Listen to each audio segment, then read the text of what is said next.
It's the weekend and you have financial questions that need answering. That can only mean one thing. It's time for Jill on Money, the show that takes the mystery out of your finances. Here's your host, Jill Schlesinger. Welcome to Jill on Money. Thank you so much for joining us. We are delighted to have you here. Fantastic. This is the program that takes the mystery out of your financial life, and we do that by talking to you, which means the onus is on you in some respects because you got to talk to us.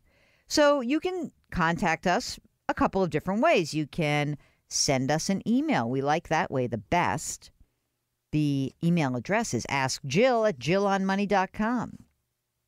You can call us, but Mark is really not into the calling lately. I don't know. It's a little bit easier to field all the email requests and then book you for the show. Like a proper guest, giving you the respect you deserve. So when you're not watching the Preakness this weekend, and I don't know, do you root for the guy who's supposed to win, Justify? Do you root for the long shot? I don't know. But when you're not doing that, hop onto our website, jillonmoney.com. You can listen to past shows. You can read some of the columns that I write. I think I'm supposed to call them blog posts, but some are columns that are blog posts. You can watch TV segments and videos. You can even subscribe to our newsletter. It's free. How are we doing on our subscriptions? They spiked? Are we up above my threshold yet? I want 5,000 of you signed up for our newsletter by the end of this year. That's what I told Mark. Otherwise, he's a complete failure. Just kidding. He's the best. All right, let's take a call. We've got Lisa on the line from the Twin Cities. Hello, Lisa. How are you? Jill, this is the closest I think I'll ever come to winning the lottery. Oh, you are talk to you. You are a doll, and I'm going to play that on an endless loop on my phone when I get depressed. Thank you so much. You've made my day. Lisa, what is going on? How can I help you out? Well, when Mark contacted me and said that I could get your advice, I was thinking, what's the best visual image to describe our current financial situation? Okay. And I came upon the imagery of we are treading water. Wait a minute. You don't sound like that yet. Yeah. But the good news is that we're not sinking, but okay. we're nowhere near floating leisurely on our backs. All right. So we're treading. Okay. So treading water is okay. It does take quite a bit of energy, though. So as I recall from my, lifeguard rescue class. Yep. So tell me about you and what's going on. And maybe your head is a bit more above water than just treading.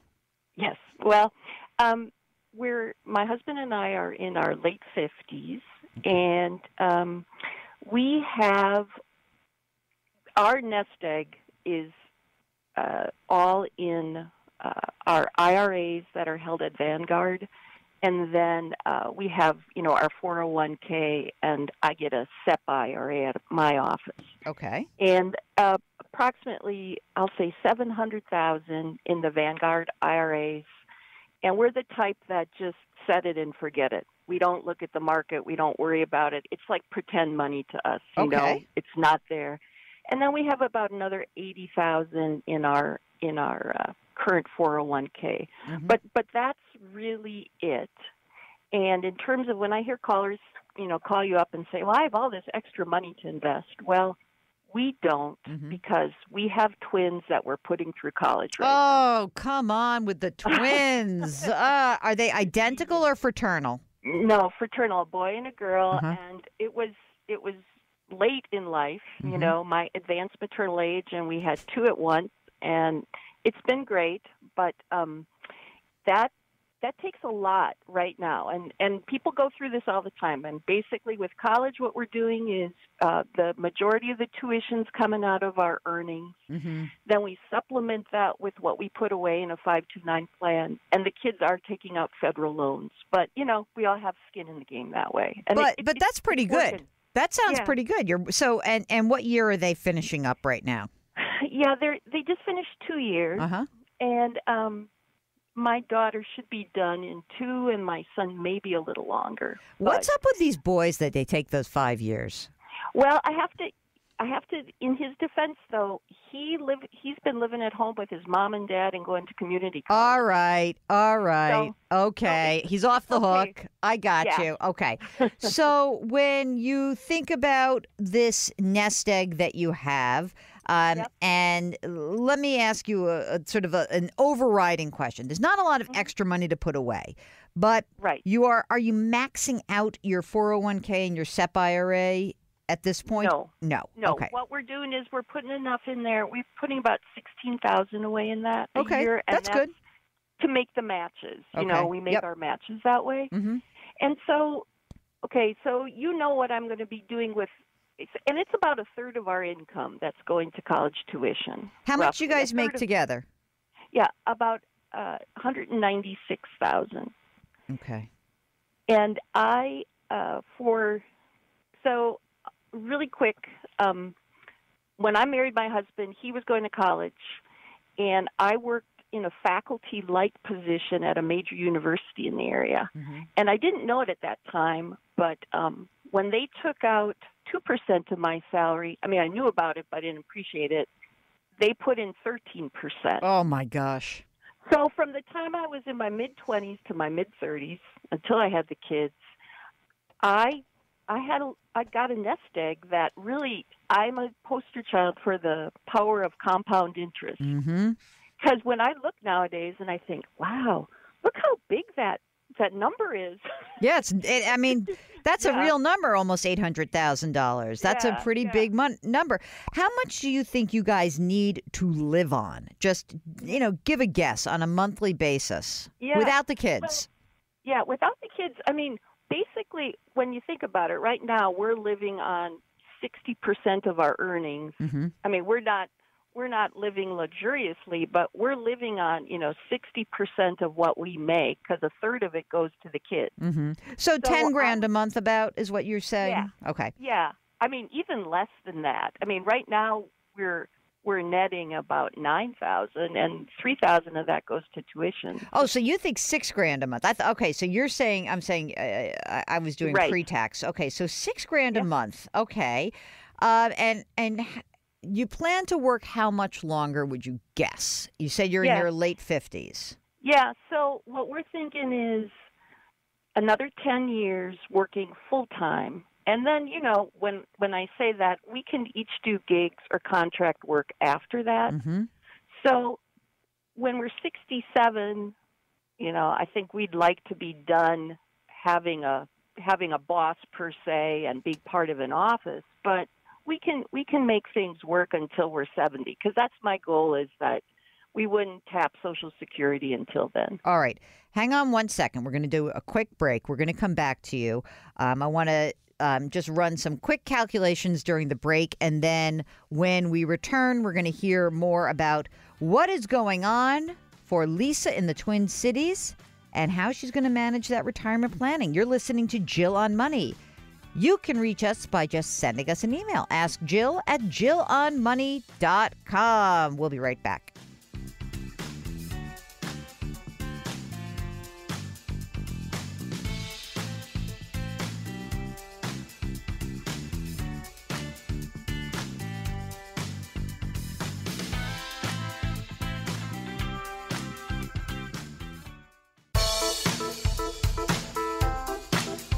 Have a finance question? There are many ways to reach the show. You can call anytime at 855-411-JILL, send an email to askjill@jillonmoney.com, or tweet a question on Twitter using the handle @JillOnMoney. Just use the hashtag AskJill. You're back with Jill on Money. Before we went to the break, we were talking to Lisa from the Twin Cities, who's in her late 50s. She and her husband plan on working another 10 years or so. She describes herself as treading water. I think she's doing a lot better than that. Just want to be clear. And Lisa, as you said, that, putting 2 kids through college while you're trying to save for retirement, not the easiest thing in the world, but you've accumulated $780,000 already. Right now, you're putting about $16,000 a year into retirement. You said that, over the next, say, 10 years or so, you're going to work straight through, but you plan to hopefully wait until you're age 70 to tap your Social Security benefits. So that's kind of fabulous.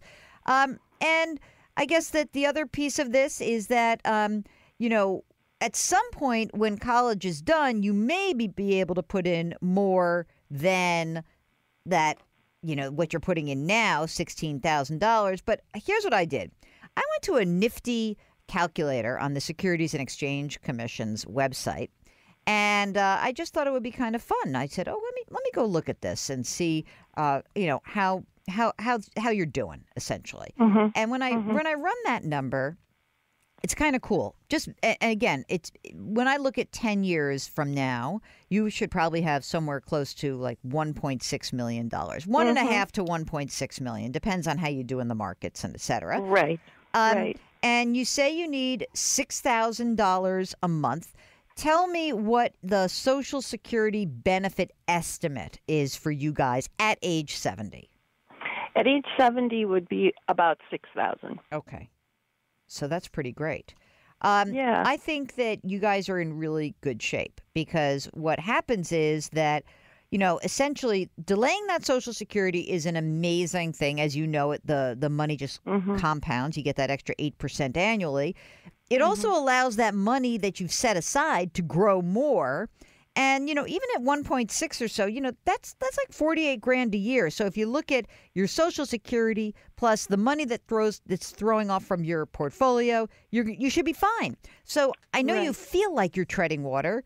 What I am going to suggest to you is that you're doing really well. You are absolutely in very good shape, and especially considering that you're putting these kids through school at the exact same time. Now. Yeah. So now take a breath. That's all good. Okay. Thank you. All right. So let's talk about how you are investing the money, because you said you've got this sort of set it and forget it mentality. Most of the money that's invested currently is in Vanguard funds. You said $700,000. So how do you invest the money? Are you using index funds? Are you? Yes. Yes. Okay. Yes.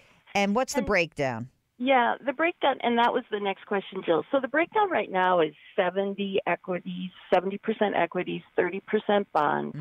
And I was thinking over the next 10 years, we need to modify that asset allocation, or do we need to do it over the next 10 years? That's what I'm looking to you for. I mean, when do we start modifying the allocation, and what should be our end goal like in 10 years?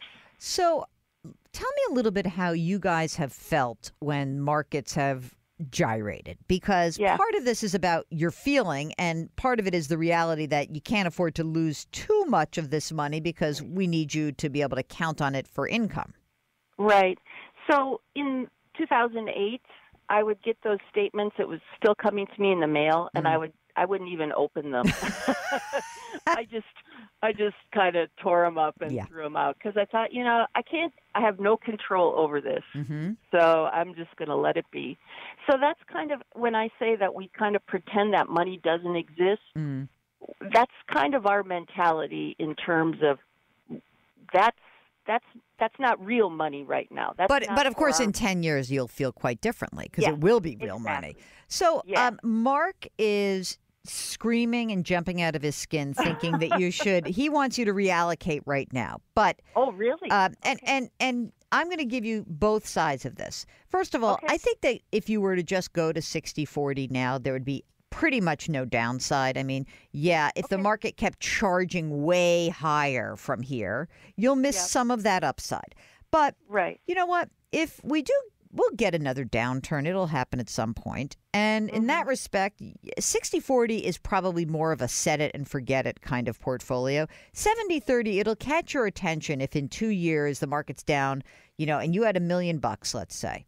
And all of a sudden, over the course of time, 2 years from now, we go into a real bear market and your $1 million turns into 750 grand. I think that's really tough to take when you're, basically, 58, 59, 60 years old.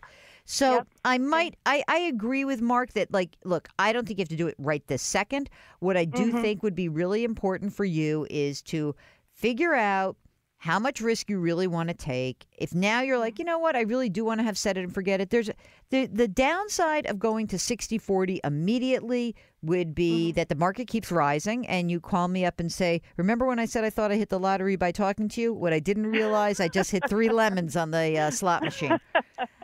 So I don't think that, I think that I am a very nervous Nelly. And so I tend to be the kind of person who would rather protect what I have, and I would give up the upside for that. But look, if you and your husband feel really confident that you're going to keep your jobs and there's really that you don't have a lot of risk there and you want to be able to take a little bit of a ride here, you will then have to say, okay, we're going to live through one more market downturn and then upswing. And we're going to keep working and we'll be able to manage it. Or, gee, I don't want to have to worry that much, so I'll do 60-40 right now. But that's it. Okay. I wouldn't go much beyond that. I think you're doing everything you should be doing. Okay. All right? Well, thank you so much. You are a delight, and I thank you so much, and I wish you all the best. And do let us know how you're doing from time to time, okay? All right. All right. Thanks for calling. Oh, I'm such a nervous Nelly, too. Mark, you and I might be the two people who are operating a personal finance, investing, goal-oriented program with the most risk-averse host and executive producer combination, the two of us. Why? I don't know. You were always pretty risk-averse. But when I met you, didn't you have 80 grand in cash and you were like 30? Yeah, but I'm just saying you were pretty. You were always a pretty conservative with your money kind of man. The girlfriend, I don't know. Is the girlfriend as conservative as you are? How do you guys match up? How do you match up money wise? Yeah, you've trained her. Oh, she has delegated. She's very smart. I knew that. All right. So. There you have it. If you have a question about, I just cited a calculator. Mark, maybe we should put this calculator on the website. It's the SEC. So go to investor.gov. I'm going to send this to you. It's the compound interest calculator. This is a fun one. I like this one. I think we'll put that on the website. Do we have a compound interest one? This is a good one. I'm going to send it to you. And if you guys want to check out some of our resources, it's very easy. You go to the website, JillOnMoney.com, and at the top, there's different categories. Watch, read, listen, resources. You click on resources, and you get a whole bunch of stuff there. So let's put that on. We might have to I think we're going to have to end up booting one out sometime soon. So you're going to squeeze them together? All right, try that. Anyway, let's put this compound interest calculator up there.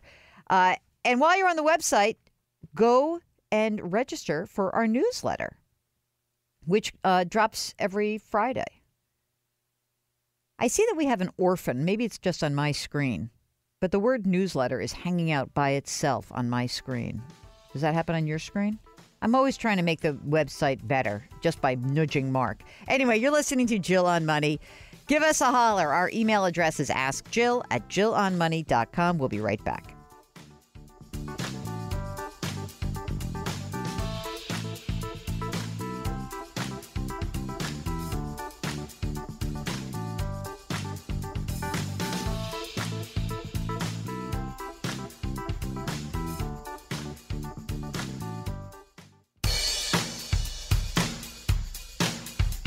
Do I invest here? Should I put my money there? Jill Schlesinger can help you. Back to Jill on Money. You're back with Jill on Money. Thanks so much for joining us. It is a delight to have you. This is the award-winning Jill on Money. Mark and I are so grateful because we won an award called the Gracie Award for the best national radio show.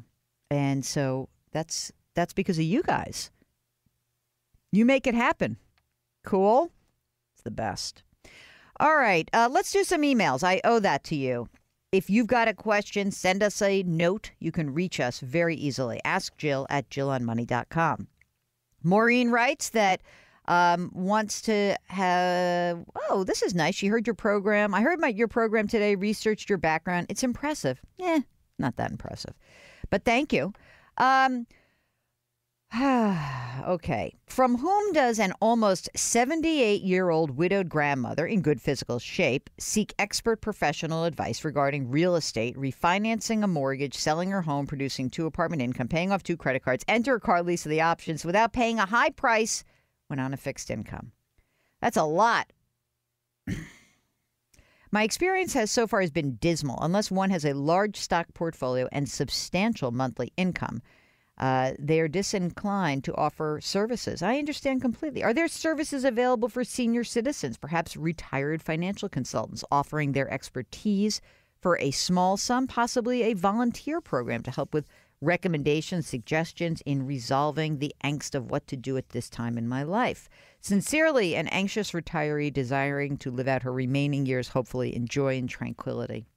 It's a great question, Maureen. So I don't know. There probably is something specifically targeted for a senior, but maybe what I would do is go and look at NAPFA, the National Association of Personal Financial Advisors, and that's at napfa.org. And you can find an advisor who may be able to help you out. NAPFA is sort of an interesting organization.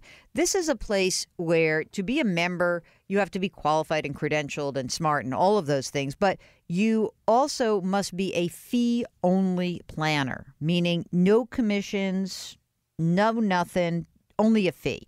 Now, the question is whether that fee is going to also be very high or not. I don't know. But it's a good place to start. And maybe what I also might do is kind of check out AARP in your area to see if there's anybody who's doing something like what you're seeking. And maybe, depending also where you live, talk to I'm just trying to think of what like the right organization is.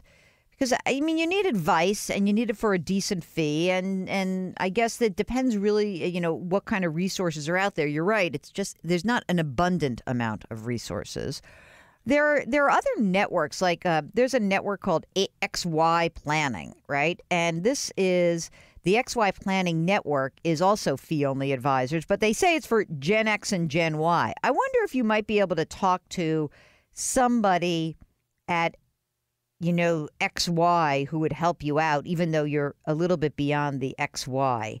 They have monthly planning fees. They're much, I think probably the pricing is much more reasonable. And it's really designed, of course, to help people who are in their 30s and 40s, maybe even 50s. But I wonder if they might know somebody who you might be able to check out. So try those guys out, XY Planning. Oh, Maureen, tranquility is what we are going for sure. Here's a question from Kathy. Can I deduct health care payments of $809 each month on Schedule A under medical expenses? Well, that just depends. First of all, will you be able to itemize for 2018? Don't know if you can or you can't. I don't know if I don't know if this question came in right before tax season this year or for the subsequent year.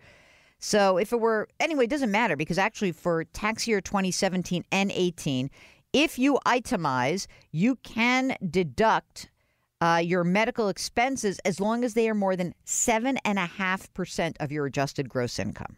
That's the threshold. That threshold is only a 2-year threshold. After the next 2 years, it pops back up to 10% if you're under the age of 65. Time, please, Mark. Where are we? Oh, good. Okay. So here's a question from Richard, who is single, 46. He lives on Social Security disability because he is blind. And he's got $43,000 from a lawsuit, $9,000 in a CD, $5,000 in another CD. Okay. And actually, the CD is earning about 2.1%. The rest of the money, $30,000 in American funds, Class A mutual funds. And he says he takes a tiny bit of interest out of one CD. He says he lives with his mom and has very cheap rent, but he would like to move out. And he said, can you recommend a better allocation instead of what I'm doing? Well, I wouldn't put much more than $30,000 at risk. If you've got, you didn't mention which American funds you have. I imagine that the American funds, if you have some stock, some bond, that's about as big a swing as I would take at the risk pitch coming in over the plate. Oh, how about that metaphor, a little baseball metaphor? So of the $30,000 in American funds, you've already paid a commission. Don't move to another fund. American funds are very, very good funds. The Growth Fund of America, the Euro-Pacific Fund is also a very good fund. But if you're looking at American funds, I would have half in stocks. That would be like the Growth Fund of America. The other half in a bond fund. Nothing more than that. You can't take the risk. You just don't have enough money to put it at risk. So please be careful. Don't try to make this $30,000 generate more than it really can. So I know you want to move out, but in this case, I think patience would be a very, very good route for you. Okay, Jerry wants to know. I'm thinking of opening a brokerage account for kids who are age 30 and 32 with $5,000 each. How should it be invested over the next 30 years? Take that $5,000, open up Roth IRAs for them. Hopefully you can do that because they qualify. And it should be invested for growth. So, I would probably just choose a Vanguard target date fund. That's what I would do. Boring, but good. All right, you're listening to Jill on Money. If you've got a financial question, shoot us an email. Ask Jill at JillOnMoney.com. We'll be right back.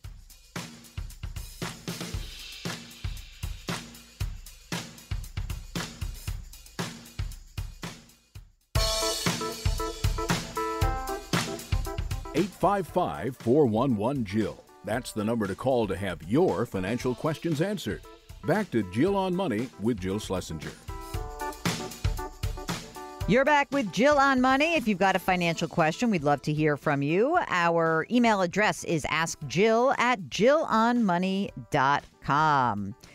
So a while back, we had a question from Megan in North Carolina who was trying to pay down her student loans. So let me first start with this note I got on Facebook from Beth. So, Mark, when you see that, Beth from Facebook did this. Love your show.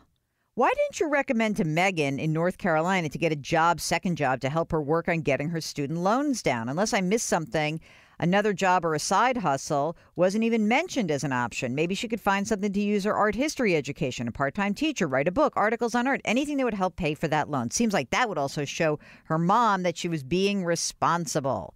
Absolutely agree. I think that she was in between. We were waiting for her to finish some schooling. And so coincidentally, right after I got that Facebook note, we got a note from Megan.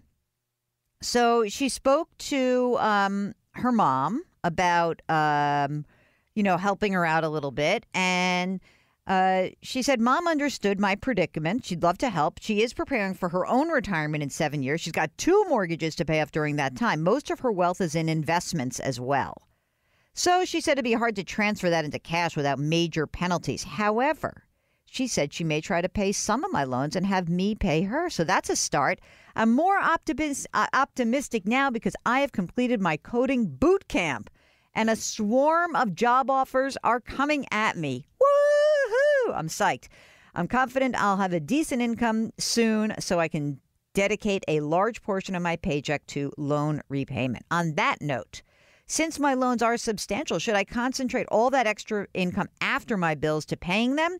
Or should I also contribute to an emergency fund and retirement? I'm 31 with $4,000 in 2 IRAs right now. It'll probably take 5 to 7 years to pay off my loans. So 2 things. One is if you work someplace and there is a 401k or a 403b and there's a match, then what I would do is I'd pay down my loans and put up to the match. That's what I would do. If you don't have a match, then, maybe I would try to put 5% into those IRAs. That's it. Or some token amount just so you're used to it. And you kind of have to split it up. I can't remember how much these loans are going to cost you, but most of your extra income, the lion's share, if I said that maybe 80% should go to loan pay down, 10% to establishing an emergency reserve fund, and the rest to retirement unless there is a match. That's it. Megan, we are so delighted that you followed up. So thank you very much. Really, that was great. And Beth on Facebook, thank you very much. Also on Facebook, David, who listens to us on KDKA Radio in Pittsburgh and watches CBS This Morning and the CBS Saturday morning program, says that he and his wife are both licensed engineers. They're 39 and 38. They've got a combined income near $200,000. He says, I'm in a traditional 401k. My employer also offers a Roth 401k. I am the higher earner. My wife is a federal employee. Am I eligible to move into the Roth 401k? Well, you're eligible to contribute to the Roth 401k. I don't know if you can move your existing 401k into the Roth. I don't think you can. You'd have to move. I bet what has to happen is you would have to convert a portion of it into a Roth. But what I would do, presumably, if we're not talking about that, I wouldn't necessarily move it. I'll tell you what I would do. Keep the current 401k as is. Use the new Roth 401k. He says I can split contributions between the 401k options. What I would do is I would leave everything in the current in the current 401k. New money, use the Roth 401k because that money will have already been taxed. So that's what I would do. Thank you, David. They sent me Facebook messages. I don't know how I found them. It was I think it was because I was stuck on the tarmac for 2 hours coming home from D.C. And they were buried in there. I have no idea how I was just going through, and looking at this stuff. All of a sudden, these are not friends of mine, but they found me on Facebook, and so be it. I'm just putting that out there for you, Mark, so you know that. David and Beth. All right, let's see. What's this one? Michael. Subject, second home. That's actually my absolute favorite subject. I'm retired, and my wife I am retired, and my wife may retire in a year. We have a home in Oregon that's being rented out and paid for. Oh, God, that's great. It's worth $450,000. We moved to Arizona, job related. Awesome. I've got a mortgage on a home that's valued at $500,000, $400,000 on the mortgage. We would like to buy a lake home in Minnesota where we would live 4 months out of the year to be near family. We thought of selling our home or to pay cash for the lake home, but financial advisor thinks income investing would be a better idea. Income investing would be a better idea. Our credit rating is excellent. Our retirement assets of $1.5 million. Approximate annual income is $170,000. Okay. So, love, I'm new to your program. Love it. Thank you, Mike. Okay. I don't think, I think that the advisor, here's the problem. I don't want you to pay cash for the lake home unless you're telling me that you're going to take the money from the Oregon rental and 1031 like-kind exchange that into a new home at the lake. I don't want to spend that money down. I think you need to maintain your liquidity. Tell me if I'm missing something. Write me back. Let me know. Thanks so much for writing. It's Jill on Money. Give us a shout. Ask Jill at JillOnMoney.com. We'll be right back.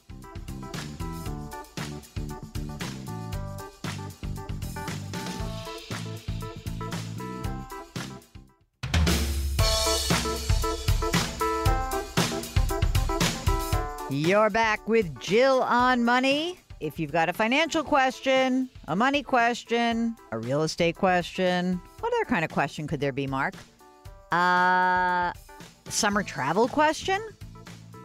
Are you booking those vacays right now? Go do it. Vacations are quite excellent for the brain, for the body, for the mind, the soul, all of it. Okay. Here is a note from M, who says, I was penalized $118 this year for tax underpayment. I've always paid the smallest portion monthly, and then at tax time, the IRS gets what I owe. How can they penalize me when they get the money anyway? Because there's a formula that if you don't pay 90% of what you paid last year, you get penalized. So, $118 is not that big a deal, but I wouldn't want to repeat it. So just withhold on a little bit more. Okay. Here's a note from Dave. What's the penalty if a CFP or a member of one of the other groups breaks the rules? So this is about fiduciary. The question, there is a whole committee that the Certified Financial Planner Board of Standards has, which is like a peer review.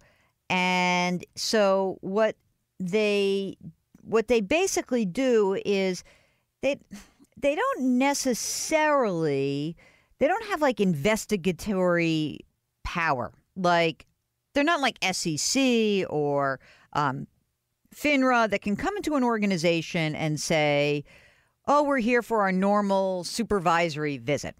Okay. However, what they do have are these professional standards, and they have enforcement of those standards. And the way they have is they have a disciplinary process. And so if let's say someone comes in and they says, oh, Joe Schmo is under scrutiny, the CFP board goes through an investigative and disciplinary process. You can learn more about this at cfp.net under the Professional Standards Enforcement area. So you can check that out. Okay. All right. You are listening to Jill on Money. If you've got a financial question, shoot us an email. Ask Jill at jillonmoney.com. We'll be right back.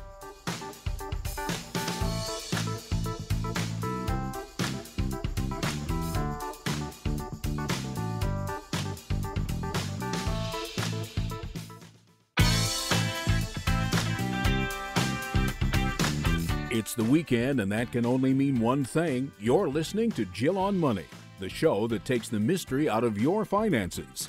Here's your host, Jill Schlesinger. Welcome to hour number 2 of Jill on Money. Thanks so much for hanging around. And you're going to be rewarded because we've got a great guest this hour. Her name is Jane Barrett. She's the head honcho or honchess at GoldBean, which, according to the website, says advice, education, and tools that help people invest and get better with their money.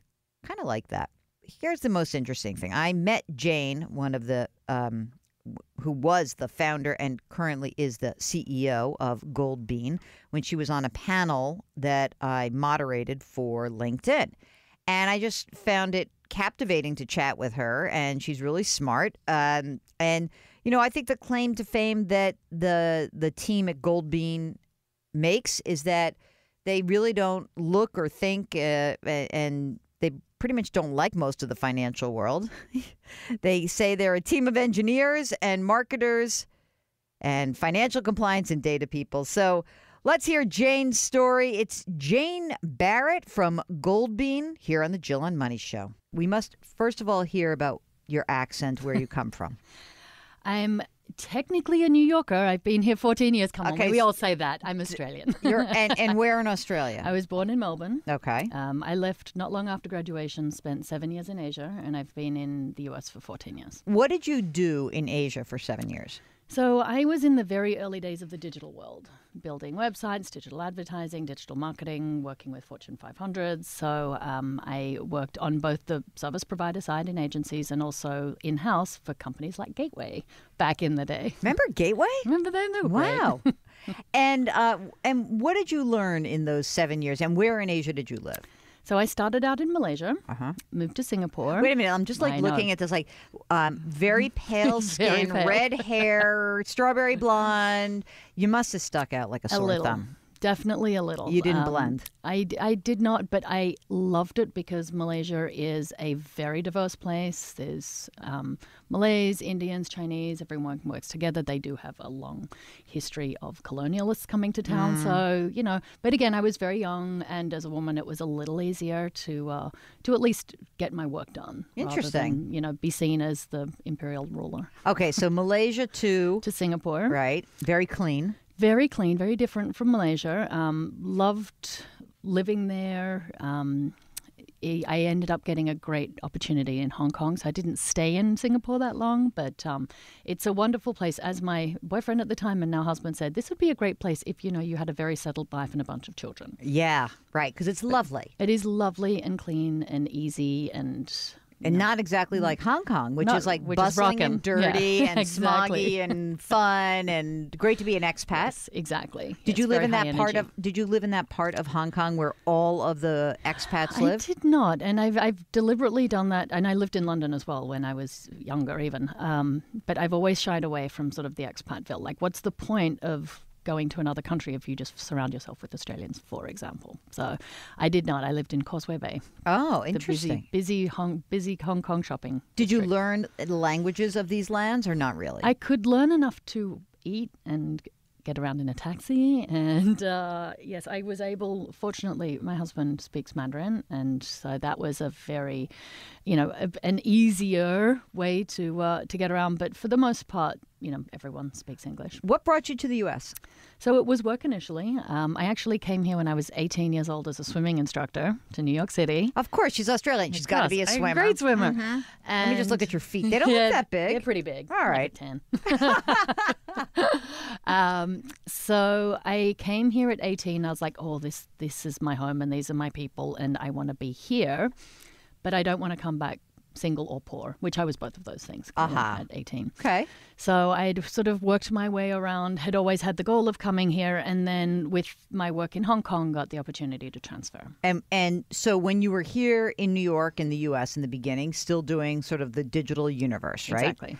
How'd you get involved with financial services? So I'd had financial services clients pretty much my whole career. So I had worked with, let's just say, one of the big global banks in 3 different countries. I worked with a very large online brokerage here as a client, with a very large investment bank here, with multiple insurance companies. And I'd been an investor myself. Again, this is sort of the Asian influence, a lot more transparency around money. Amongst Asian culture. So I had thought it was perfectly normal for someone in their early 20s to have a portfolio because that's what we did and that's what we talked about, even though you weren't in finance. And so when I came to the US, this convergence happened where from a personal finance perspective, all of a sudden the people in my peer group, no one talked about money ever. And I'm like, this is so weird. Is that some weird puritanical US thing? It's definitely not US only because Australia is the same. I would say parts of Western Europe are the same. Mm-hmm. Canada, very similar. I think it is just a deep cultural influence where money has been taboo and it's rude. And, you lead by example as a parent without actually giving the skills to, build your own financial security. So I was absolutely gobsmacked when I moved here and would try and have the same conversations with friends and colleagues that I'd have in Hong Kong. And I would get this, I'm sorry, I'm doing it with my hands, but I'd get this like, oh, please don't talk to me about that, hand waving. I don't do that. Money. I don't do that.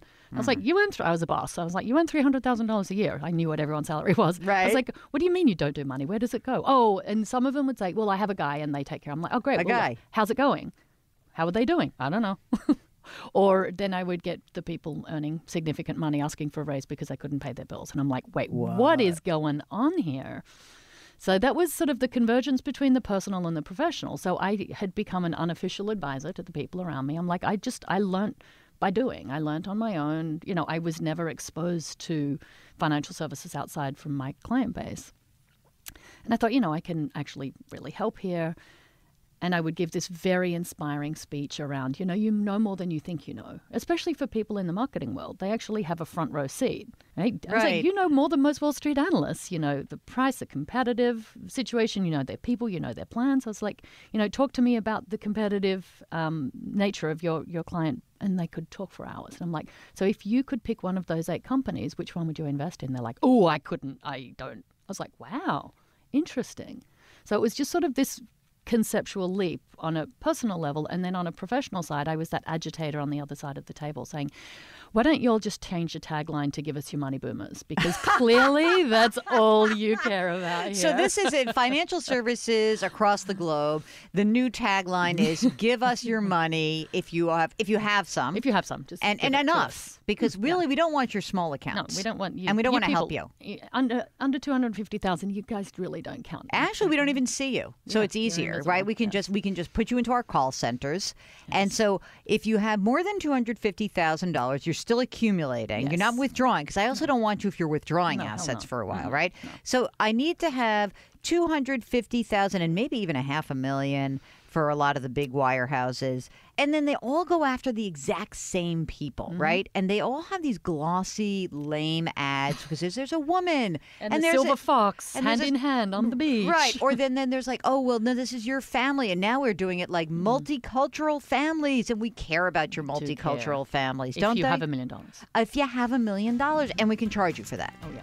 We'll get back to our interview with Jane Barrett in just a minute. If you have a financial question, we'd love to hear from you. Our email address is askjill@jillonmoney.com. We'll be right back.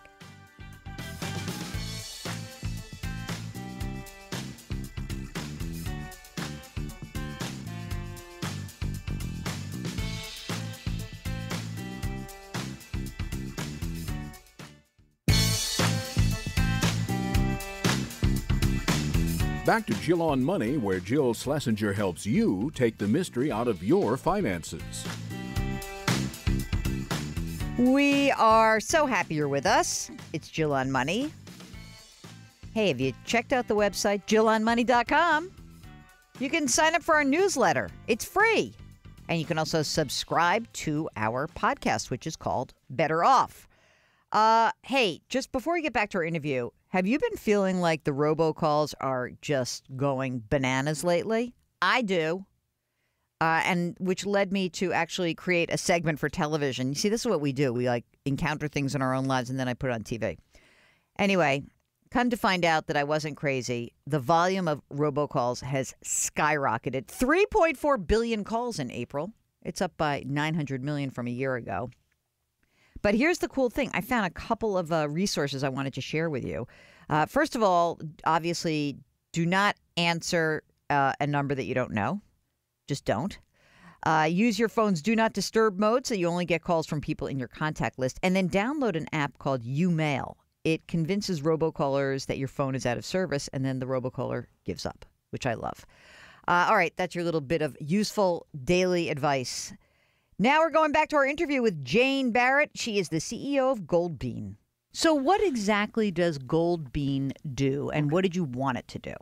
So our vision has always been for that next generation. It doesn't matter. This is not age-related. This is actually for people who want to understand the financial landscape and really put their money to work. And now I'll take a step back again in that, I spent 20 years working with companies and really designing how to take money out of people's pockets, right? Mm-hmm. $1 trillion is spent around the world in media, right? Pressing buttons to say you need this and you need that and you got to keep up with the Joneses. And it is an art and a science, and it works, as we can see by credit card debt. It clearly works to get people to spend money that they may not even have.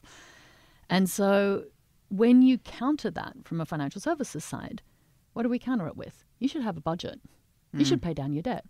It doesn't work against $1 trillion of, look at this amazing life you'll have if only you had this car. I know, it's so boring. Eat your vegetables and never have dessert again. I know. Let's talk about financial literacy, which sounds like even worse than dental hygiene. Which, by the way, this is interviewing you during Financial Literacy Month. It is. And I just said that to a senior producer at one of our shows, and she looked at me and said, when you say Financial Literacy Month, I'm already sleeping. I'm so bored. So how are you jazzing this up? So we say we're an education-first advisor, but even to say that to a human, they're like, well, I don't want to be educated. What do you think? But what we do is, we believe in micro-learning opportunities, right? If you can engage in a way that is deeply personal, and what's more deeply personal than how you earn your money and how you spend it, right? So no one ever says they're not a savvy shopper, right? I'm not. Everyone's. I'm an idiot. You're an idiot shopper? You're Totally. my first ever person that said they're not a savvy Because shopper. I don't care that much. I mean, savvy. Savvy. I have to buy a lot of clothes because of my job, so I don't buy it, at retail. But honestly, in general, I have no You're time and functional. energy. You're a functional shopper, yeah. but you don't deliberately overpay. And No. No. I assume you're more careful with your money than that.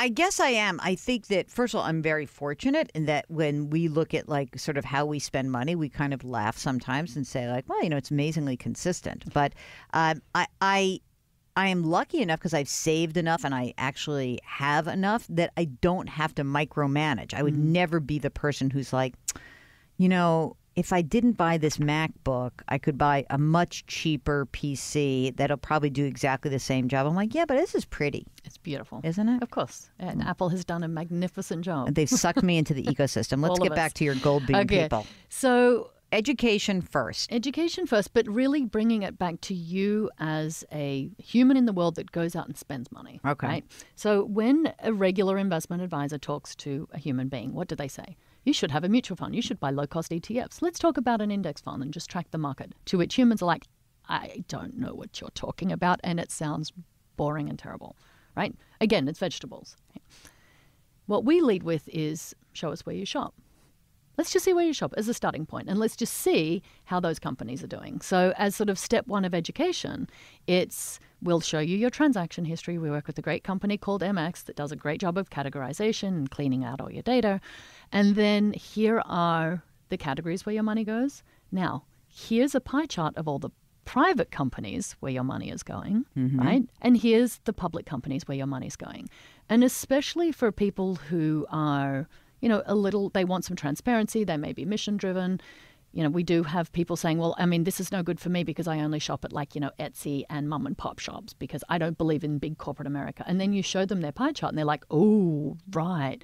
I have to buy gas. I have to buy groceries. I have to buy gifts. And all of a sudden they'll see that, 50% of all the money they spend through their bank is going to big public companies. And the goal is less about, okay, now put all of your money to work in these companies. The goal is much more around, again, countering my first 20 years of my career, rethinking your spending. And if you can prioritize spending smart and prioritize saving and growing money versus just eat your vegetables, right? And also for opportunities. For many, many people, you mentioned Apple. Apple and Amazon are often the number 1 and 2 spent on people's credit cards, surprisingly. Yeah.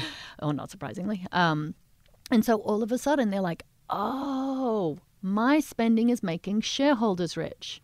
And wouldn't I like to be one of those? Wouldn't I like to be one of those? And it doesn't even have to. We actually don't push that hard to put money in. Everybody gets a virtual portfolio. If you just want to come to us and learn, that's great. Free. It's $50 a year. $50 a year, and I can and so what do I get for my $50 a year? Let's talk through that. So you actually, we are a fiduciary. Right. So we do have to give. We love that. Love the F word. We do love the F word. We do have to give fiduciary standard advice. So if you're shopping at terrible companies, we're not going to be recommending them, no matter how much money you spend at them. Right. Right. You have to be in a basket of investments that is appropriate for you. So number one, you get sort of risk analysis and balance and all of the things that a regular advisor does. Would you look at my outside accounts? Let's just pretend that I'm Jill and I'm married to Mark, the producer. Hi, Mark. Hi, Mark. If we walk in and we're not virtually walking in, and we go to the website and we say we've got $1 million that's at Charles Schwab and $500,000 at TD Ameritrade, and what will you tell me about those accounts? What can you tell me about those? You're really not our audience. I'm so sorry, Jill. All right, but what if I were? If you were, all you'd be doing is disclosing your assets in aggregate. We don't aggregate in investment accounts. It's much more. So we say we're education first, but we are focused on the beginner investor, people who are just getting started. So your $1 million is, I'm sure, doing just fine at Schwab. That's not what we're competing with. We're competing with the vast majority of Americans who are spending versus saving and investing. So it's interesting though. So let's just say so let's give you the next iteration of that. So Mark and I are married and we have college-age kids, and we want to help them become more responsible about their money. And we've got our $1.5 million that's saved, and whatever, we're 55 years old. Well, I mean, I guess that the question is like, what is it that you're doing to help prepare those kids become more financially responsible and really get more in touch with their money?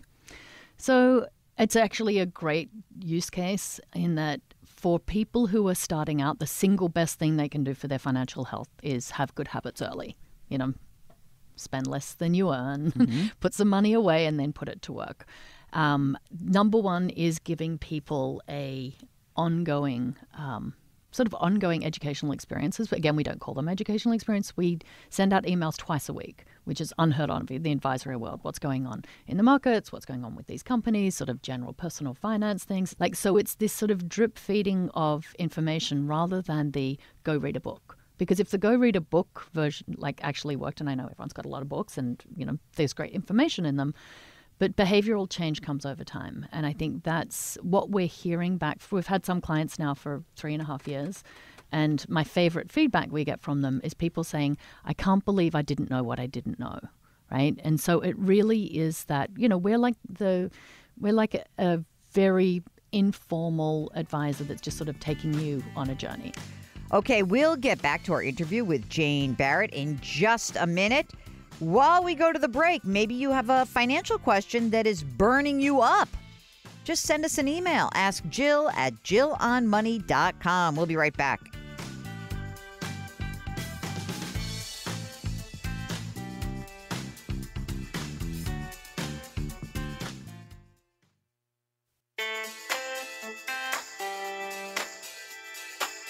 Back to Jill on Money with Jill Schlesinger. Have a question? Call or email anytime. 855-411-JILL or ask Jill at jillonmoney.com.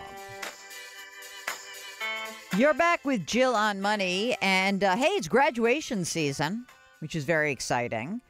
It may mean that your recent college graduate or high school graduate, for that matter, needs to start getting in touch with his or her money and financial life. And if you find yourself in that particular situation, you or perhaps your child, you are going to want to listen to the continuation of our interview with Jane Barrett from GoldBean, because a lot of us are completely bewildered about how to talk to our kids about these issues. But in this part of our interview with the CEO, Jane Barrett, she's going to explain why this is important for kids. So here's more of our interview with Jane. Let's say that now, by the way, I just had a great idea, which I'm sure you've thought of 1,000 times, but everyone listening, why don't you get your young graduates a subscription to GoldBean? That's a great graduation present. Great graduation Hundreds present. of them, I hope, Yes, on behalf thousands. of Jane Barrett and GoldBean. So if I got that as a graduation gift for niece, nephew, and they start the process and they're learning, what happens when they get their first job? What is it that you are going to help them understand? So it's actually the perfect situation in that you want someone to have a little bit of knowledge and a little bit of experience rather than saying, which was the mistake I made with my colleagues back in the day. I would give them an inspiring speech and then say, go open an account. Just go to Schwab or E-Trade and open it up. And they'd come back going, I don't know what a margin account is. Why do I not want that? I'm like, oh, you don't want that, right? So if you have a little knowledge first, a little experience through virtual or just pretend money investing, and then by the time someone starts working, if they can have a just reflex, I'm just going to put $100 aside a month, $20 aside a month. If you can do that when you're young and as your income builds over time, that truly is the secret to long-term financial I know success. It's like the habit-forming part of it that's so fascinating because the longer you wait, the harder it is. Yeah, and then they're maybe not so frightened when they get that horrifying 401k package from their HR department, which, again, remember, I moved here with a portfolio already. I came as a boss, and I looked at this thing. I'm like, what is this? What am I meant to do? Yeah.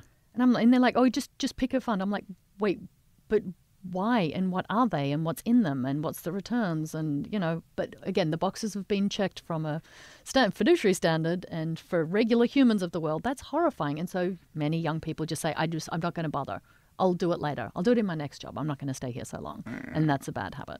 And what would happen if I want to, can I invest through GoldBean? Correct. So yes. tell us about your platform. Like So- what do I get to invest in? Because a lot of the people who listen to this show have heard me interview other folks at robo-advisors, whether it's Rebalance IRA or Betterment or Wealthfront, and they kind of know what that is, an automatic investing platform. Is it similar at GoldBean or is there something different? It's a little different. Again, we are not focused on getting the people with a pile of money. We are absolutely okay with whatever money you have, and even if it's none and you just want to learn, that's okay. So the difference really is, so technically we are a robo-advisor. It is algorithm-driven advice.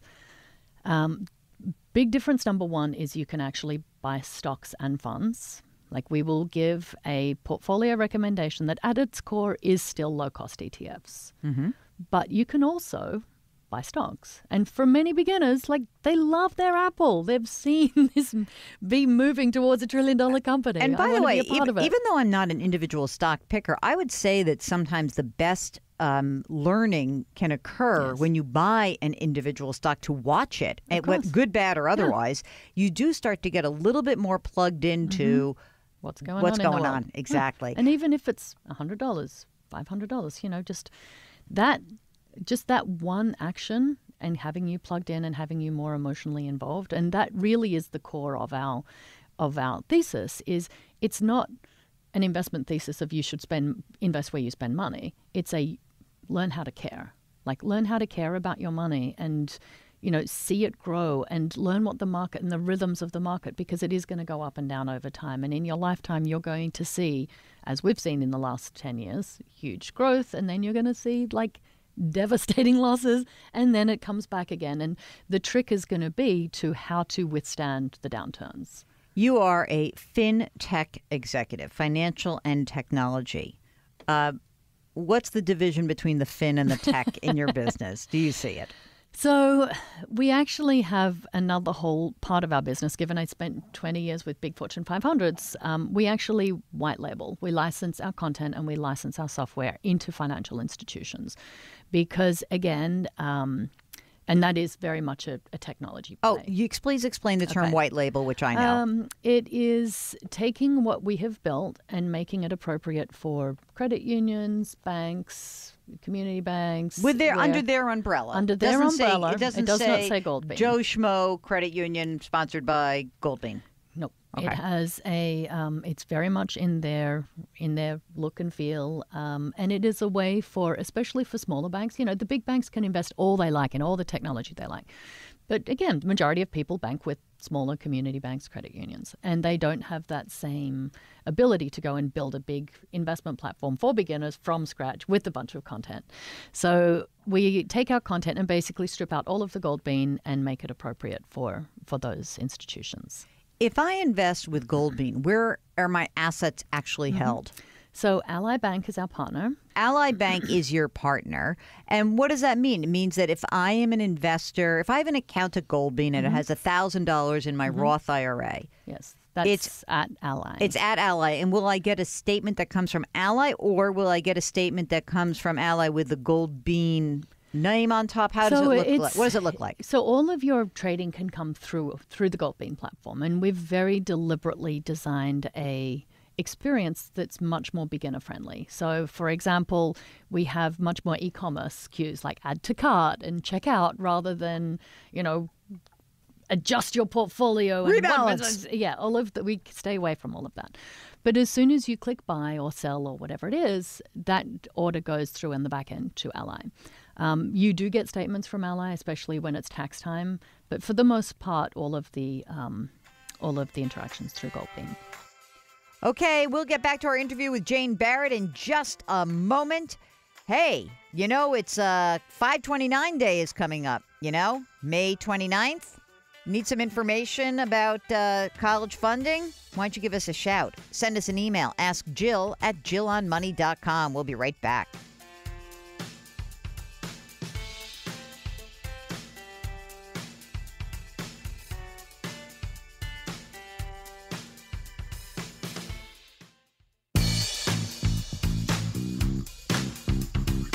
Wondering how to make your money work for you? Get on the line now, 855-411-JILL. Back to Jill on Money with Jill Schlesinger. You're back with Jill on Money. If you've got a financial question, we would love to hear from you. You can just send us an email. Ask Jill at jillonmoney.com. And just before we went to the break, I mentioned that 529 Day is coming up. We're going to have an important guest coming up soon because there have been changes to how you can use 529 plans. They are not just for college anymore in most states. You may access the funds for your kids before college. That was due to the change in the tax code with the tax reform or tax cut plan enacted by the Trump administration. So this is going to be interesting because we have to figure out what to do with your 529 plan. Should you actually just let them go until college, pay for high school or grammar school, private school out of pocket? What should you do? We will be doing a special program on 529 plans coming up very soon. But right now we are going back to our interview with Jane Barrett of GoldBean. I want to find out what her plans are for the company. So what is the game plan for GoldBean? How do you see this company moving ahead? Or could it just be that Ally Bank writes you a big, massive check, and the next time I see you, it'll be at this fabulous spa, and we happen to run into each other, and you say, you know what, I'm not working anymore. I'm done. I'm raising my kids. We're all set. I can't ever imagine myself. Oh, don't say that. In the spa land. You know what? You could be in the spa and saying, I just started a philanthropic organization. You can still work, but all right. So what's the game plan? Our goal is to impact the financial health of as many people as possible, which is why we like to partner with institutions. We have a wonderful distribution partner who is a technology provider who works with a lot of banks and credit unions. Our game plan is to scale big and far as we can. I would like to be seen as the most pro-human brand in the financial landscape. Oh, I love that. I think pro-human. I'm pro-human, although I like dogs. I love dogs too. Okay. What about, do you think you'll have plans to have an actual human being, a financial advisor available for someone? Because obviously if I start with you and I grow my Roth IRA and I move forward and I'm partnered and I have kids and I need help, can I get that from a person? And do you think that that's going to go away? I think there will always be a need for humans, and I think the hybrid model is one. Thank God, yes. I think the hybrid model where you can, and especially for beginners, where you can self-serve and self-educate to a point where you feel comfortable talking to a human. I mean, we actually do offer our members a free 30-minute consultation. Like that comes with the $50. So, and it's amazing who puts their hands up. Tend to be the people who are already a little further ahead, like they know what the terminology is. And then others will take a year and read all the emails and sort of play around with their virtual portfolio, and then they feel comfortable picking up the phone. Like it is very scary to talk about money. And then who do they talk to when they pick up that phone for 30 minutes? So, I am an advisor. My partner's an advisor. So you're registered as investment advisors. Yes. Do you want to be in the advice-giving business? It is. I would prefer to be on the tech side, to answer your question of a few minutes ago. I would prefer to be on the tech side of FinTech because there are thousands of advisors out there already. There are great networks, great people. Like that infrastructure is in place. And I believe it is actually getting a lot more human-friendly. So, but if you've got flat fee, you know what you're in for, you've got someone who's a fiduciary and who's on your side, that's great. And I actually recommend a lot of people who do have more complicated financial lives to do that. And you can do us in parallel. It's like the cost of, a trip to the Gap. Is there only $50? In other words, can I buy a premium membership and just have lunch with you or something every so often? Oh, we can have lunch anyway. All right, that's good. But do you have any plans to do something like that? At this point, no. I think our plan is to really scale through financial institutions and be able to bring much more simple and easy to understand both advice and education. And last but not least, you work with your husband, which was like jaw-dropping to me when I found that out, because I just think spouses working together is, hey, it's tough, Sometimes So, it's a good idea. But we have a lot of people listening to this program who are small business owners. How do you manage that? I mean, I think the small business owners will understand it's very difficult to separate your personal life and your professional life when you're building a business. And you take a lot of risk. And if, we're going to take this risk, we're all in together. And it is one of those things that anyone who knows it will understand. You really do push the limits of what is possible in your relationship and in your business. But, it was our money that started the business. Like, we really got it off the ground with our own money. And to the thought of going home every month and going, I just spent another $25,000 of our savings, yay, without him being involved in it is kind of terrifying. What's his background?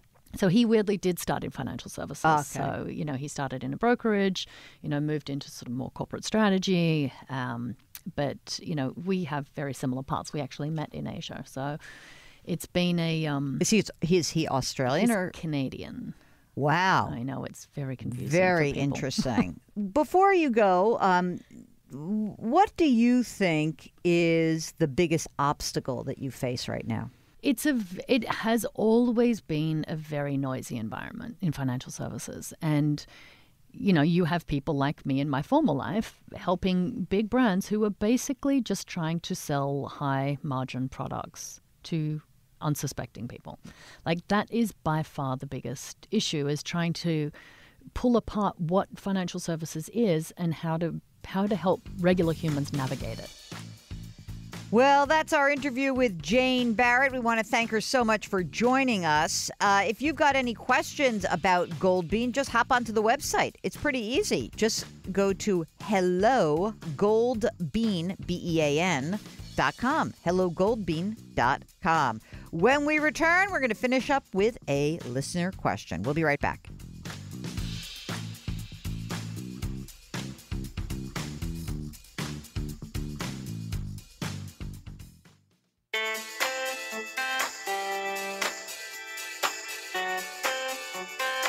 You're back with Jill on Money, and this is the program that takes the mystery out of your financial life.